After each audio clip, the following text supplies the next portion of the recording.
Today Tony and I are with Dot and Lewis Spriggs at their home in Deerbrook, North Brunswick, and we would just like them to share some of their experiences and history in South Brunswick Township before they moved over here.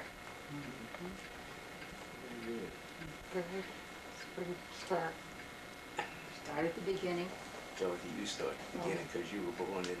We moved at Chinese Lane in South Brunswick in 1945. We got married in 1945 and we moved there. We bought our land off of a man named George Matson.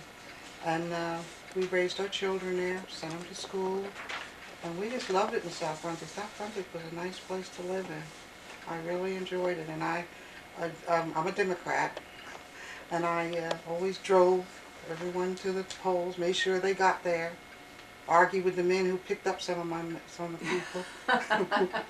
But we really enjoyed it. I really did. I cannot say nothing about South Brunswick because everybody was nice there. I had a dear friend, the late Sylvia Johnson, Edna Novak, and also Carolyn McCowan. We were all good friends. And we came a long ways in South Brunswick, and I really miss it. I really do. And you did... And I worked for the school. I started out at the school as a director of migrants in Kingston Church. What year was that, Dot? 69. 69? 69. Then I went over to Dayton and started out as a paraprofessional. Then I worked there for 18 years, going on 19. I had a knee operation, so I thought I would have to quit. But with Ed Robinson, he said, "Oh no, you can ride the bus." So I was a paraprofessional on the bus until I retired in, what was it, 72, I think, wasn't it, Lou? No. Not that you 79. Yeah, you worked 79. I quit, and I said, well, I want to spend my golden years with Lou. But I found out he was doing better without me. So I went back to work after 2 years, and I worked 3 more years. A total of 26 years I put in at the school. Very good. And I enjoyed it. The kids were lovely. I enjoyed it very much. Somebody has to call back. Yeah, And I know I attended a very nice ham dinner down at your church. You were involved with your church. And yes, I belong to the church. I've been active at that church since I was about 13 years old. I was missionary president 12 times, and Pastor Stewart 3 times, and I really enjoy it. Right now, I'm not too active in church now because I want to spend time home with Lou. So but I do church work here at the home, at my home for my church. Very nice. So I really enjoy it very much. And we didn't have, but I've seen the time I went to church, it was just me and the pastor. But now then we have a lovely pastor there now. Her name is Reverend Williams, and she has a nice congregation. Everybody in church is very nice. Now that church is where, Dot? That church is over in Little Rocky Hill, but it's in Somerset. But we got more South Brunswick members than we do Somerset. It's right on Old Road. On Old Road. Where South Brunswick and Franklin begins. Well, you walk across the street, you're in South Brunswick, right across from the church at South Brunswick. The road divides right there. So the township divides, or borough, whatever you call it. Borough, yeah. Then my uncle used to, he lived in Chinese Lane, and he used to cart logs out. That's how he made his living. My uncle lived in Chinese Lane. Oh God, I can't remember. I know I was small when he moved there. His name was Jim Craig. Jim Craig. And he used to use ox. Was it ox? Pardon? Didn't he use ox? No. No, he didn't? Horses. All horses. Oh, Yeah. He had horses dragging the logs out of the woods, and they were selling them to Metuchen Lumber Company up in Metuchen. They used to send a tractor and trailer down, but he used to drag these logs out of the woods with the horses. And he did that for years, clear up until they took the horses away from him. He was very mean with the horse. He would take a big club, not no stick or nothing like that, and hit him right across the head or something like that, you know. So I took it on my own to report it to the SPCA, I guess it was, and they eventually took the horses away from him, which was good because he was very mean to the horses. Good deed, good deed. Mm-hmm. And I can remember when we first got married, 1945, there was very few blacks in South Brunswick. Starting down, coming from Kingston up, was, I guess it would be Johnny Dukes. What was the name of that place? Duke's Bar. Duke's Bar, yeah. Duke's Bar Mm-hmm. on South Brunswick side. And then coming up Old Road to Schoolhouse Lane. At that time, it was all dirt road. And on Schoolhouse Lane was an old farm back there called the Green Shadow Farm. And her uncle, Charlie Thompson, he lived in the house for a while. That's when we first got married. This is 1945. And then going up Old Road towards Leo's Garage today, there wasn't any blacks at all up until the 60s, I guess it was. Or no, it was late 50s. Schoolhouse Lane, there was Howard Titus, Mary Garvin, The Farrells. no, the Farrells wasn't there then. The Farrells moved there later on because the motorcycle club was back in there, remember them? Yeah, but they were there then too, weren't they? No, No. they came out from New York later on. Mm-hmm. On Green Shadow Road, it's called today, I think it is, Green Shadow Lane. There was a motorcycle club that came out from New York, and they used to have a racetrack back in there where they'd race cars, race motorcycles every Sunday morning or something like that. And that old farmhouse was tore down in the, I guess, late 60s.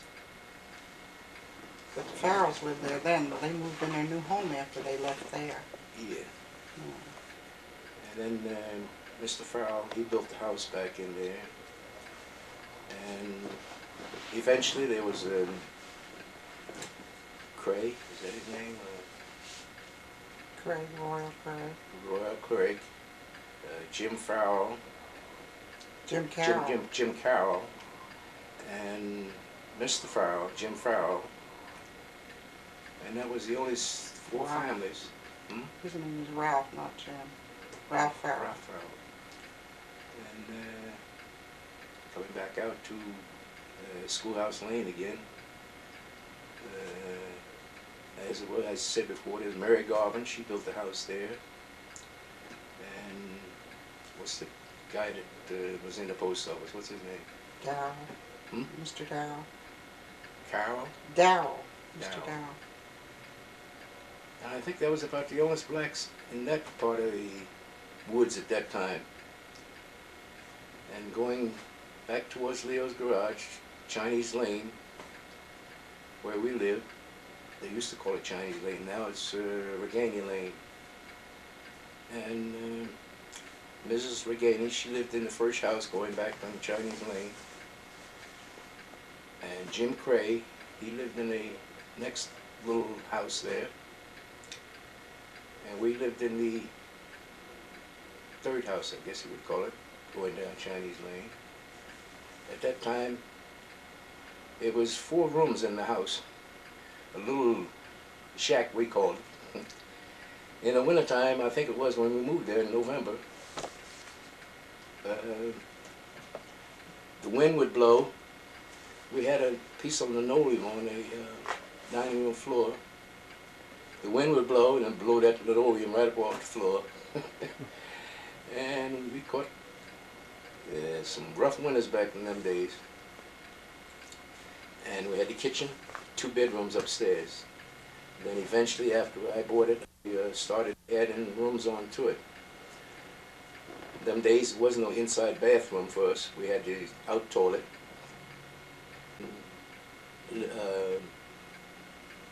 A bedroom, and then a large living room.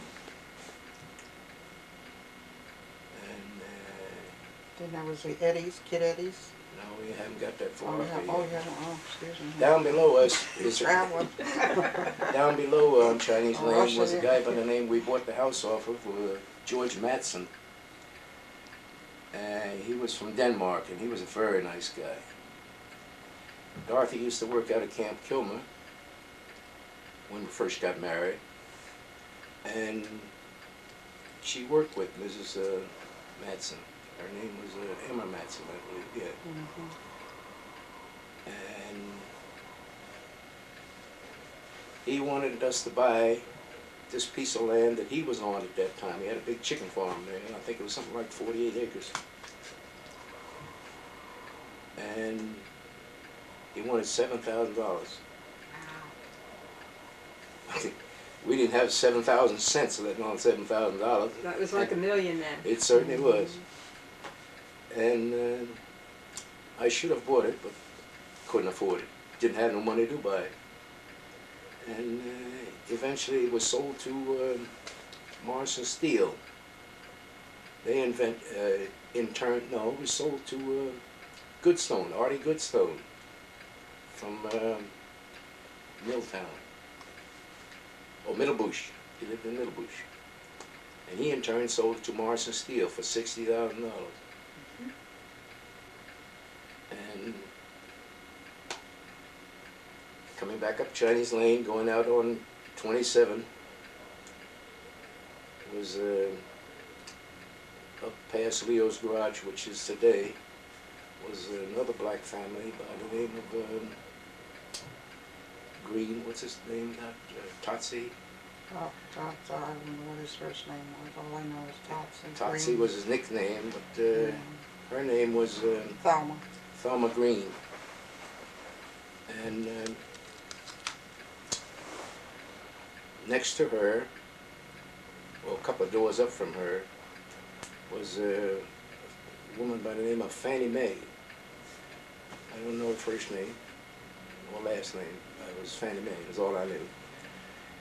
Kid Eddie used to have a bar there in that part of the 27.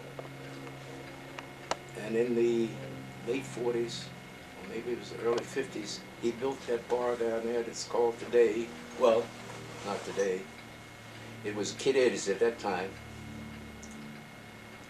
And he eventually sold it 3 times before the place was finally. In other words, he sold it to 2 people before that, but they didn't come up with the final payment or something like that. And he sold it to Zeb and Mo Mosier. And he didn't get the 4th chance to sell it because they paid in cash for the place. I don't know exactly how much he paid for it, but anyhow, Kid Eddie didn't get it back the 4th time. Then he in turn moved to Seaboard, North Carolina, him and his wife. I don't remember exactly what year he died in, but he passed away. But she's still living. And she lives in Seabright, but she's in a nursing home. And she has a beautiful home down there. We were down there, and he paid something like $19,000, I believe, he told me. All brick house. It was a nice big place at that time when he bought it. And if that house was up here today, I'm quite sure they would get somewhere in the neighborhood about $250,000, because it was a beautiful place. And down below Kid Eddie's was a fellow by the name of Charlie Biddles. Had that, what type of house is it there now? It's painted yellow today, I believe. I think it was the 3rd house down from the Kid Eddie's bar. And that place was a small bar that was at the corner of Old Road and Route 27. And they moved it from there up to 27. And that's when Biddles started adding on to 3 boys, Charlie, Tony, and Dennis. And down below him, there wasn't any other black family except No, before the Melvins, Oh. there was Lynn Thompson. Um, That was her uncle. And he bought that place there, and then the Melvins, they bought from the Thompsons, that bought that place right across from the, what's the name of that chicken farm there used to be? Can't think of the name of it. Anyhow, it's the Brennans. They live on the other side in Franklin. And there wasn't any other black families down that way at that time. And then the Hayeses, I guess, they built that place in maybe the late, I'll say the late 50s or maybe early 60s. Willie Hayes. And in between going back again the other way, there was several different families, but I didn't know their names before you get to Kid Eddie's. And that's about it that I knew. Now, Lou, you said you moved in '45. Had you been in the service? Yes, I was in the service in 1942, January 1942. And I was in the military police in Spartanburg, South Carolina, in Camp Croft. I spent 2 years there, and then they shipped the old MP outfit out. And we went to New York at the port of embarkation, supposed to go overseas. And they took us on a ship. And the next thing I know, they came over the loudspeaker, Sergeant Lewis Spriggs.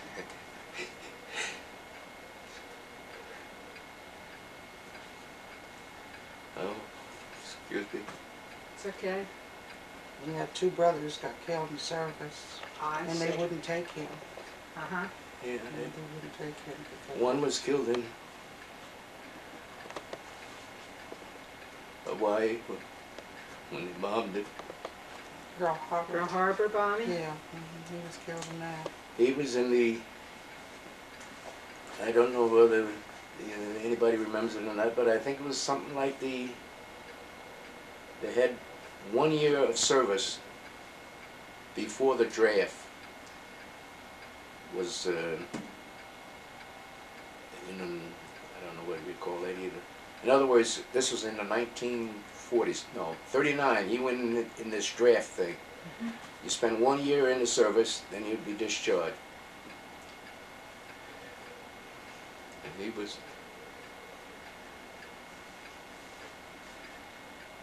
was in Pearl Harbor. Pearl Harbor when they bombed it. Lou told me that he was sorry they took him off the boat because he would have probably been married to a French girl. I don't know about that. Anyhow, my other brother was named Horace Spriggs. He was killed in Italy. And they called, like I said before, they called me up to the captain's office, and they said that I couldn't go overseas. Enough is Because enough. Roosevelt had passed the bill, anytime there was one or more killed in the family, the remaining ones couldn't. That was because, remember when the Sullivan boys got killed? Mhm, Well, that's when Roosevelt made that There's law. 5 of them, wasn't 5 of the Yes. Sullivan boys. Ship. Yeah. Yeah. Mhm. So I guess you're trying to talk some of that. Yeah. Well, I don't know, and I know my children all went to South Brunswick High School, and all graduated from You South had how many Brunswick. boys? I had 3 boys, Lewis, Bobby, and Ricky, and then I have 1 daughter, Debbie. I have 4 grandsons, and 3 great-grandchildren. Great. 3 I haven't seen yet. I only get videos Oh. of them because they're in Hawaii. But I see the one that's here now. She's 2 years old, and I used to take every bit of that back because she is so active. Oh, she keeps me going. I call her the house wrecker. But we really enjoy them. The kids are great. I wouldn't know what to do without them. I'm so glad I had them. And now the grandchildren, they're coming along, growing up and getting married, and it's really an exciting life for us. Yeah. When I first started working with the Board of Education, it was back in 1961, Kid Eddie, he came to me and told me to go over and fill out an application with the Board of Education. I started as a custodian at the high school. My boss's name was Dan Carey. He was the head custodian. And I worked for about 6 months, I guess, during the day. Then I asked for if I could be transferred at night. And then they transferred me at night. And there was 3 of us working at night. They made me a night foreman of the 3 guys. And I guess I was there somewhere in the neighborhood about 2.5, 3 years as a custodian. And then there was during the time that, what was his name, Clifford Graff was the principal at that time. And he left, and Kemp came in, Jimmy Kemple. And there was an opening in the grounds department, so I asked for that. And at that particular time, there was only 2 of us. William Klemowitz, he was the maintenance guy. And they put me in charge of the grounds. And Kemple said to me, he said, this township's going to grow. And he would like to see more blacks into the system. And then they got Herb McNeil. He came in as a custodian. He worked with Dayton School and Dayton School for a while. Felix Pettifoy.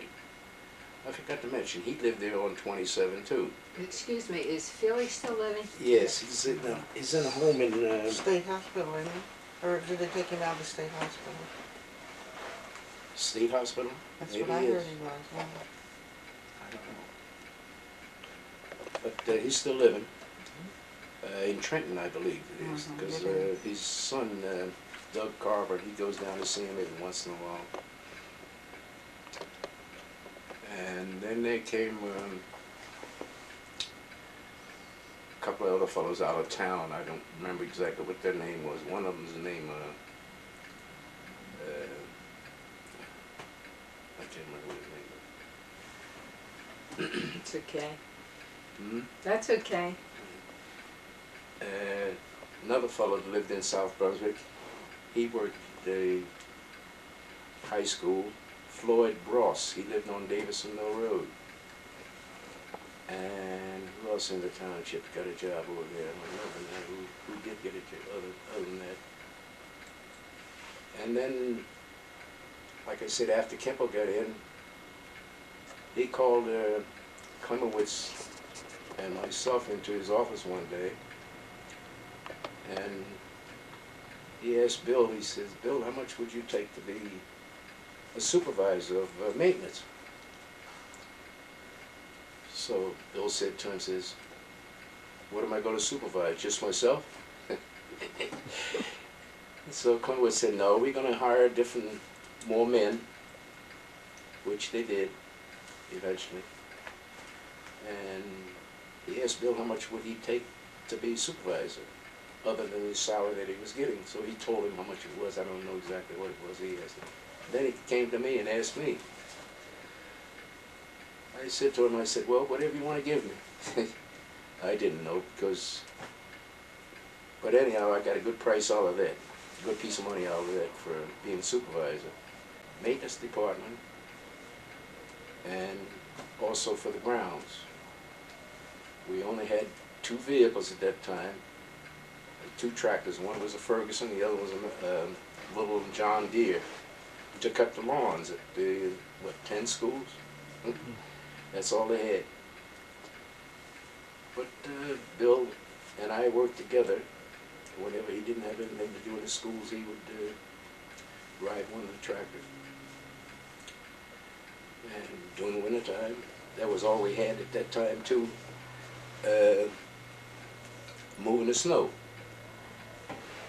And I had bought a Jeep,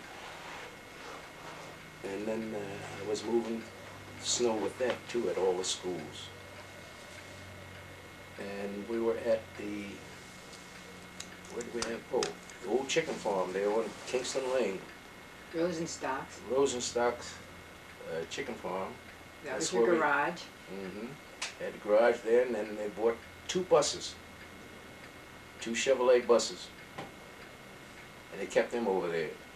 They got 3 or 4 vehicles from surplus Army, old Chevrolet trucks, and old passenger cars, Chevys.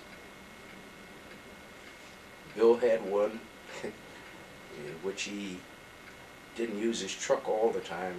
He used the car there once in a while.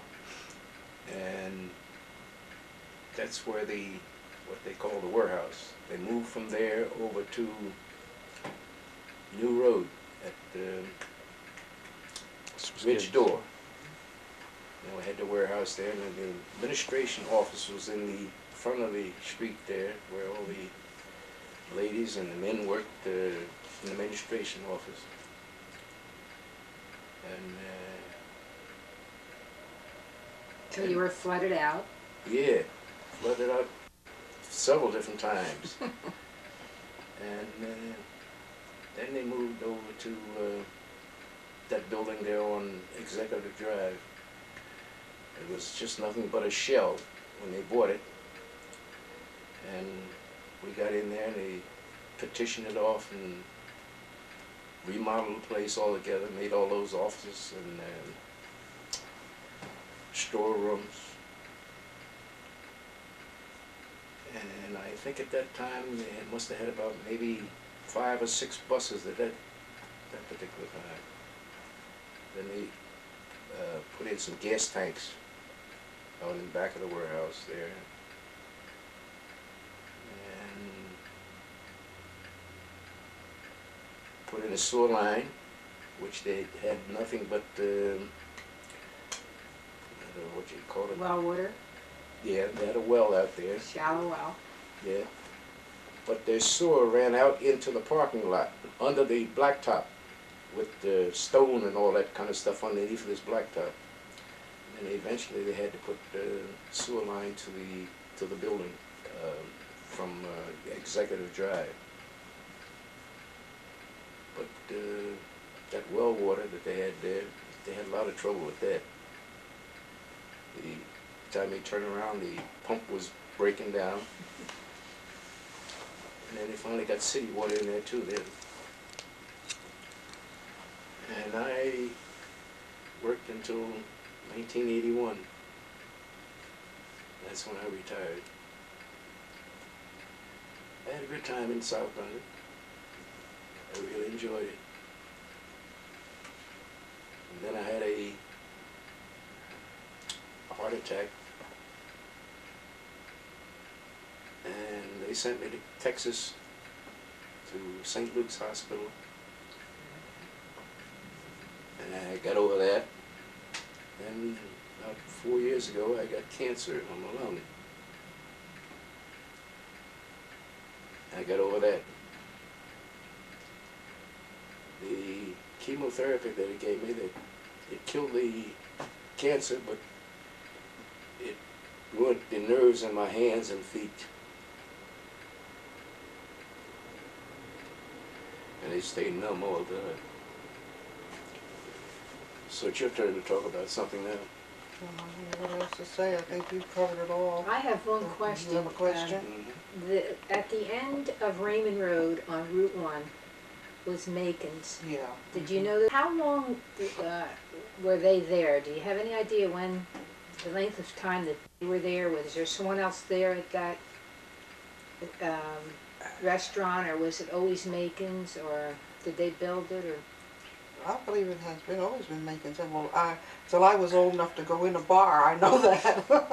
I mean, I knew it was there then, but before that I But couldn't it was tell a you. restaurant and bar. But it was a restaurant Yes, and bar. yeah. Mhm. Okay. This is back in the 40s now. Whether it was, when it was open, I don't know. No. Mhm. And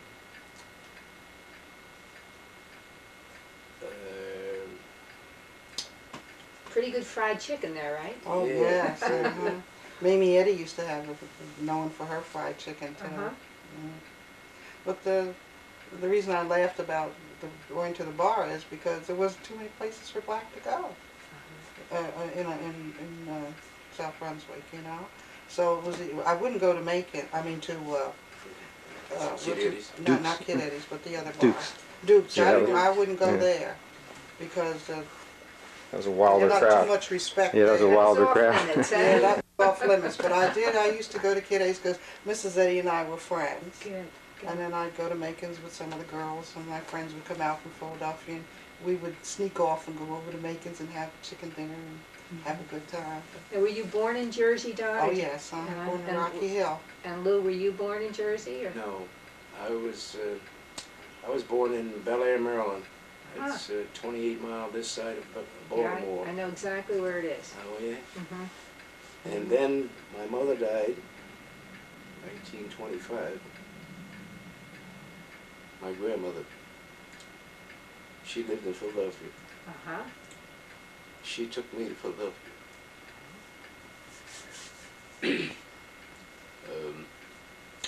My other three brothers, they stayed with my father in Maryland.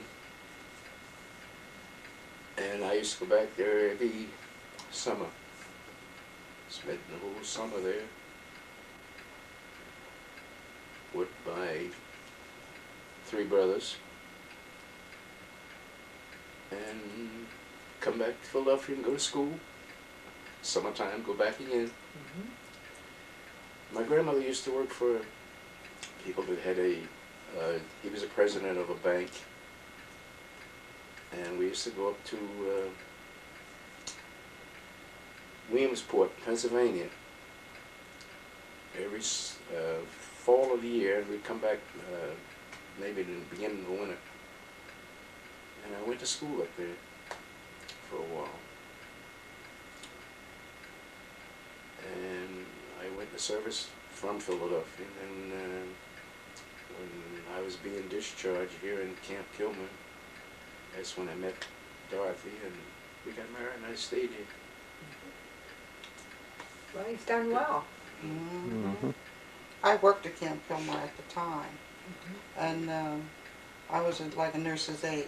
Uh-huh. And they called on the loudspeaker for me to come down and take this piece of Brillo out of this soldier's hand. Uh-oh. So I went down there, and he called me a name, and he called me Yellow. And I got so mad, I took that puncher I had and I in his finger, and then we started dating and we married. Took good care of it fast, huh? I sure did. I was so mad. And I'm sure you attended some of Dr. Kimple's fish fries. Oh, I certainly have. And Dr. Kimple used to come to our church and give fish fries too. Right? We certainly did. Yes, indeed. And as a matter of fact, I was talking to him yesterday, and he's all the time teasing me about my jacuzzi. He wants to bring minnows over here and put them in my jacuzzi. But we really did, as I said, I really did love it in South Brunswick. Wow. And I miss it. I mean, I haven't made too many friends here. Mostly all my friends are South Brunswick. And That's good. I let them know it too, because I call them all the time. That's We good. talk to That's them. very good. But they used to tell me I was antisocial because I never came out much, only on election time. Well, I said it's because I was busy. I You had were my working, children to raise, right. and I was working. I Right. had to help support the children. So, but the reason why I really became a Democrat, I knew I was going to be a Democrat from the age of 8 years old. I went with my grandfather, who was strictly Republican. He didn't want any Democrat. I used to go with him, and I have to stand outside. You know how they had those curtains there, Yes, you know. yes. And I used to hear the man say, my grandfather couldn't read or write. And he used to say to my grandfather, put the X right there, Fred. I said, oh boy, when I get old enough, damn thing's gonna tell me to put an X there, you know? And that was 8 years old, and that's why I say I'm a Democrat to my heart. So you've seen all of the I've- elections in South Brunswick, Yep. and all the good ones come. All the and- good ones come, yeah, and some went, some go, but really it was, well, I remember Ted Cherry, I was Mhm. campaigning for him there when he was to come mayor, and Sylvia Johnson, oh, I used to get in rave and rah for her. She was my heart. But we've had our downfalls, but we had some ups too. Well, that's Very good. good. That's good. You know?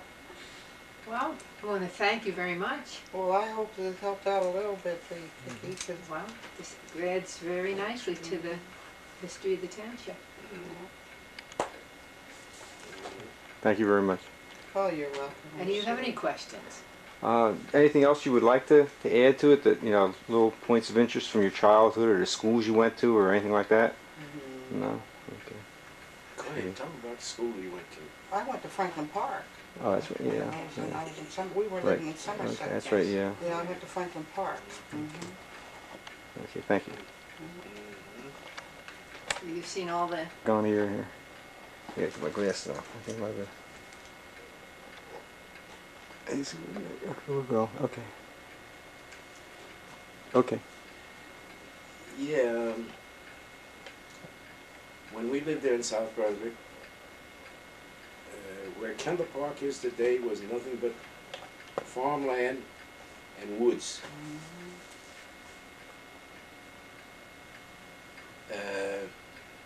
Jim Cray had horses, 2 horses. Over in Franklin, there was a fellow by the name of Ernie Higgins, which there's I don't know whether it's his son or who today has problems with the EPA dumping out there. the Anyhow, Laurel Avenue. yes. And he lived up this side on 518 of the Washington headquarters. But he lived on the right-hand side, coming this way on 518. Ernie Higgins, and then going, he had horses too. And going down 27, right where the church is today at Kilmer Park, that Baptist church I believe it is, I'm not sure, right across from Kilmer Park Shopping Center, was Maybush. What was his first name? I don't remember his first name. He had horses. Anyhow, him and Jim Cray and Ernie Higgins used to be on 27 racing these horses up and down the highway every once in a while, especially on a Saturday or a Sunday morning. Was it dirt then, Lou? 27, no. No. No. No. But they used to go down New Road too. That was a dirt road. Mhm. That was a dirt road all the way from 27 clear over to Route 1. Now this, where the bank is today, there at 27, I can't remember his name, that owned that farmland on both sides of New Road. I thought of it the other day and I couldn't think of it again now. No. Anyhow, he had a couple horses. And the 4 people would get out there, I mean these 4 guys would get out there with these horses on a Saturday or a Sunday and race up and down Old Road or 27.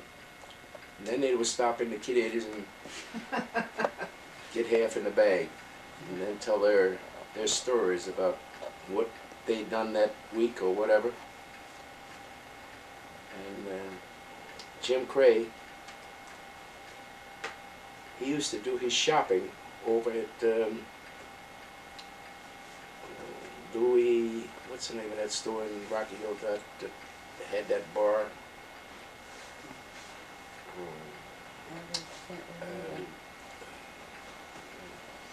Anyhow, there was a little country store on, and she owned a grocery store on the right-hand side going towards 206. Her brother or father had this bar on the left-hand side. Robotics? robotics. And Jim Cray would want me to take him over there on Saturday mornings, or sometimes on Sundays, to do his shopping. So I'd take him over, he'd come out with a little shopping bag, maybe 2 or 3 items in it now that he was doing his shopping. So the last time I took him over there, snow was on the ground, I guess it was knee-high. That's when we used to have some good snowstorm. I had an old 38 Buick, and he came down and he said, "Lou, would you take me over to Robotics so I can do some shopping?" I said, "Sure, Uncle Jim." He chewed tobacco, and he was spit all over anywhere and everywhere. So he'd wind my window down about 3 or 4 inches, cold as devil outside, and he spit out the window and go all down alongside the car. So I made up my mind that was going to be the last time I took him over to Rocky Hill. And that last time I took him over there, he bought 2 pork chops. That's all he bought. That was his shopping. And that was a horrible snowstorm, too. Yeah. 1 pork chop for himself and the other one for Aunt Liz. And that was the last time I took him over. I told him, I said, "No, I don't want you spitting all over my car like you did the last time." And he had a grudge for me. Uh-oh. So he went down and told my father-in-law. He said, "I shot that G.D. Spriggs last night." My goodness. My father-in-law said to him, "What'd you do that for, Jim?" "Oh, he was out there trying to steal something out of my barn." He shot his goat. Yeah, he couldn't find out. Next morning, he shot his goat. Oh my goodness. Oh, boy. He was a mean old devil, he was. So I guess that's the end of the story. Thank you very much. Well, Yeah. I used Quite to, you know Audrey Van Sice Sure.